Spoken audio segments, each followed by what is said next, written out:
Altını çizərək vurğulayıram ki, bəlli bir şeylər demək olar ki, hər gün təkrarlanır. O bir söz var ya, dərsdən öyrənənə qədər davam edəcək. Hər gün, hər an, hər vaxt yeni bir insanda, yeni bir məkanda təkrarlanacaq nə vaxt ki, sən onu öyrənənə qədər.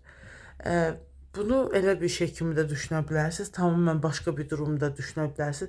Özüm bilmədiyim şeyi sizə izah edə bilmərəm, çünki yəni o qədər dərinlərinə bələd deyiləm, məsələ nədir, nə yerdədir. Hə, bəlli miqdarda artıq diffuziya olunmuş bir şey düşünə bilərsiniz, bir-birinin içinə hopmuş, nə olmuş, bir cinsi mühit kimi düşünə bilərsiniz. Ə, Amma yəni o demək deyil ki, hər şey idealdır, hər şey yaxşıdır.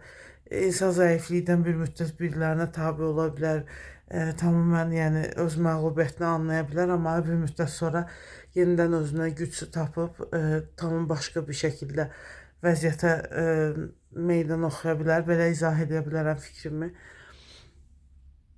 Ə, Nə idi məsələ? Mən adətən belə bir durumlarda olanda bir dənə epizod var, həmişə o yadıma düşür. Bu gün də elə bir gəzinirdik oralarda da. Çox uzun zaman öncə demirəm, 2018-i düşünə bilərsiniz ki, həmin vaxtda nə isə yada salmaq lazım olanda mən oranı yada salmışdım.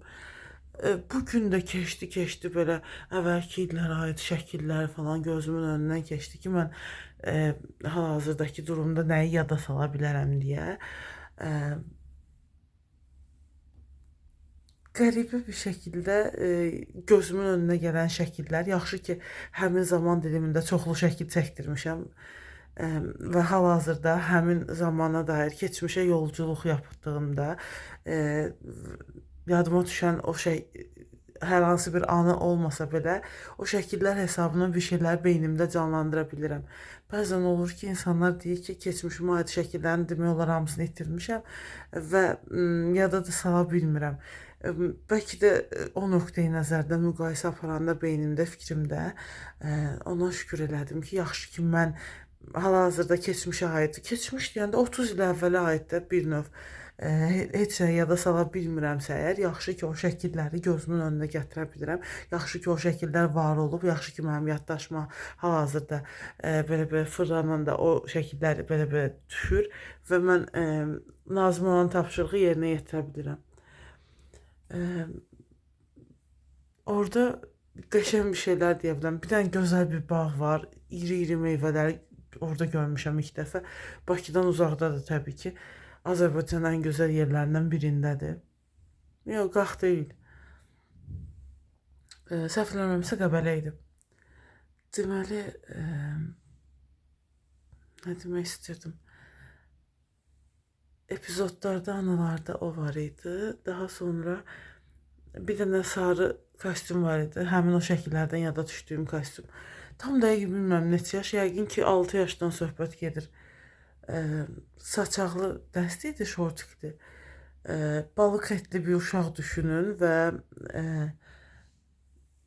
o şəklin çəkildiyi yeri, nə bilim bir şeylər beynimə gəldi, ilişdi falan. Bir də gördüm ki, gözümdən yaş gəlir. Mən bir də bir serial yadıma düşdü ki, orada da elə bir epizodlar var idi. Sən hal-hazırda nə bilim 30 neçə yaşındasan və özünün daha əvvəlki halı, bu 6 da ola bilər, 11 də ola bilər, onunla qarşılaşmadan söhbət gedir. Dediyim kimi mən bu şeyləri çox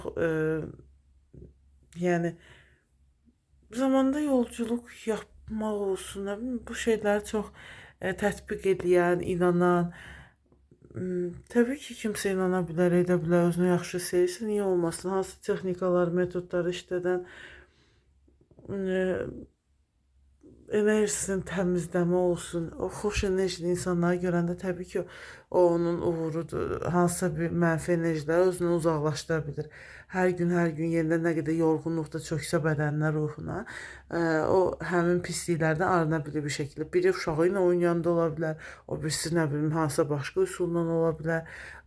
yəni hər an rahat hiss elədiyi bir yerlər var və sən o yerlərdən, o insanlardan uzaq düşdükcə, bir növ özündən də uzaq düşdükcə, çünki sən tək başına da öz ətrafında dönüb o təmiz enerjiyə doğru yol ala bilməzsən.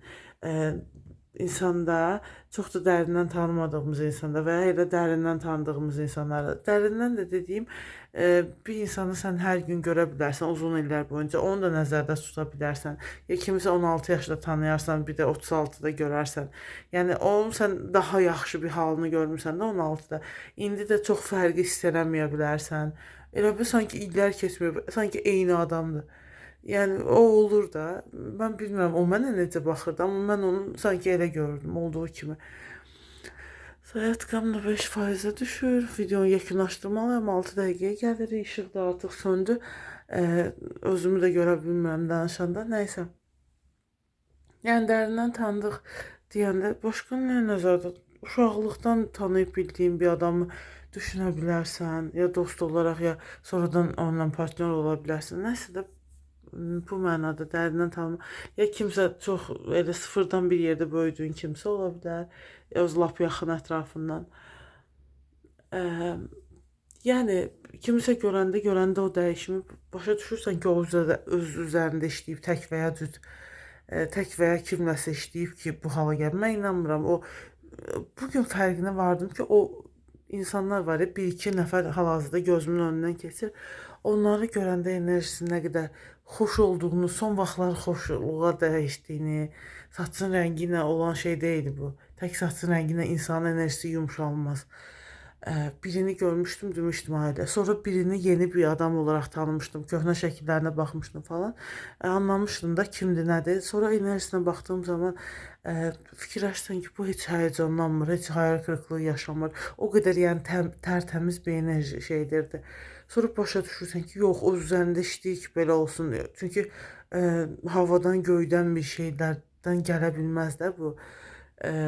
Bilmirəm neyinir, neynəmir, amma təxmin edə bilərsən ki, hə, falan şey eləyir, falan şey eləyir, həyatın bu sahəsi yaxşıdır, belədir ki, belədir. Və insan özünü də çox yaxşı dərindən duyub hiss edə bilir ki, ətrafa verdiyi enerji nədir. Başqasını görəndə sən onun hüceyrələrindən sakitlik, yumşaqlıq, narinlik, qırılqanlıq, bu cür şeylər axdığını görəndə sən öz hüceyrələrindən də tutaq ki, gərginlik, öfkə, təzyiq, kədər, nə yağdığını, tənbəllik, çalışqanlıq, rahatlıq, sakitlik, endişə, bunu özündə də anlaya bilirsən və ətrafa da ötürdüyün enerjini anlaya bilirsən.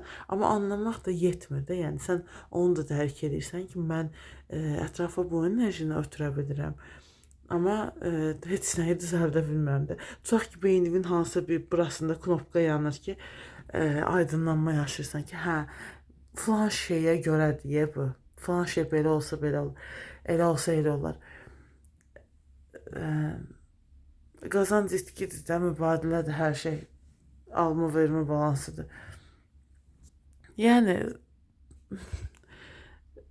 tutaq ki, o düşündüyün şey olsa belə, dəyişsə belə hər şey, bu tərəfdən də bir şeylər dəyişəcək. Sabah da onu bəhanə gətirə bilərsən. Yəni bütün hallarda bu işlər belədir də. O mənada, yəni olduğun halınla bir şeylər eləməyə çalışmaq, yəni çox da dərin, radikal dəyişimləri ümid etmədən, əlində nə malzemə varsa onunla, təbii ki, yaxşı ümid edərək, pis kəlmələri həyatından çıxararaq, pis düşüncələri həyatından çıxarmağa cəhd edərək bir şeylər təbii ki, alına bilər, niyə də olmasın. Amma yəni fərqindəyəm, amma düzəldə bilmirəm. Səbəb odur, budur, günahkar odur, budur. Axır nəticə olaraq düzəltməmişəm də, bu günümlə eyniyəm. Ətrafa verdiyim enerji fərqindəyəm və onların da özümü necə hiss edirəmsə, artıq bu yaşda 30'ların ortasında başqası da məni o cür duya bilir və buna görə özümü narahat hiss edirəm ki, bir şeyin fərqində olmaq onu düzəltməyin yarısıdır əslində, amma sən düzəltmirsən və hələ də başqa bir bəhanələrə sığınırsan. Uzun sözün qısası, heç nə, yəni bildiyiniz şeylərdir. Nə qədər cəhd eləsək də belə bir şeylər alınmalıdır. Çünki çox insan alınmağından ziyadə həmin o cəhdi qiymətləndirir. Hər daim biz bu fikirləri eşitmişik. Ya da barışıb otur, qəbullanıb otur. Bu da bir ayrı fəlsəfədir. Fəlsəfədir. Amma o enerji hiss olunur da, yəni çox maska ilə, nəyəsə sığınmaqla olduğunu düşünmürəm. Yəni çünki o həqiqətən də o tərtəmiz enerjisi hiss olunur. O demək deyil onun dərdi yoxdur, sabaha aid endişələr yoxdur, özünə aid, övladına aid, özünə yaşlılara aid. Yəni bir şəkildə bacarıb da, yəni bunu hansısa bir şeyi ön plana alıb ətrafda alındıra bilib onu. Çünki 30'lardakı insanlar bir-birlərini yaxşı anlaya bilməlidir. 40'ları 50'ləri yaşamamışıq, bilmirik, onu keçdim. Yəni 30'lar bir-birini belə anlayırsa, indi düşün də başqa 40'lar, 50'lər, 60 yaşlılar hansı frekansdadır, amma onların çox da 30'ları taktığını düşünmürəm, yəni. Onlar öz haylarındadılar böyük ehtimal. Yəni mən indiyə qədər yaşayıb gördüyüm ən sevdiyim yaşlarım 30'lar olub deyənə 40'ları sevəcəyimi düşünmürəm. 50'lər, 60'lar bir ayrı şeydir. Heç onları təsəvvür belə eləmirəm. Yaxına belə buraxmaq istəmirəm. Amma hal-hazırda 20'lərə qayıda bilmədiyimə görə, 18'ə qayıda bilmədiyimə görə 30'ları məcbur sevməliyim. Yəni bunun üçün ediləcək bir şey yoxdur. Yəni dırnaq içində sevməsəm belə özümə elə göstərməliyəm ki, sevirəm də. Amma istərdim indiki ağılla hansısa bir başqa yaşda olmağı daha gerilərə. Bilmirəm. O demək deyil, indiki yaşlarım elə öz yaşıma uyğundur. İndiki yaşlarda özümü biraz yaxşı hiss edirəm. Hansısa bir şeylərin, fikrin, düşünmənin hardasa bir normal olduğunu düşünürəm indilərə ümumən hesablayanda, yəni. Başqaları təbii ki 35'də səndən daha ağıllı ola bilər. O başqaları da o özünü dünəni ilə müqayisə eləsin. Mən özümü ancaq dünənimlə müqayisə edəndə belə anlaya bilirəm, görə bilirəm. Ona görə də itirmək istəmirəm yəni belə bir şeyləri.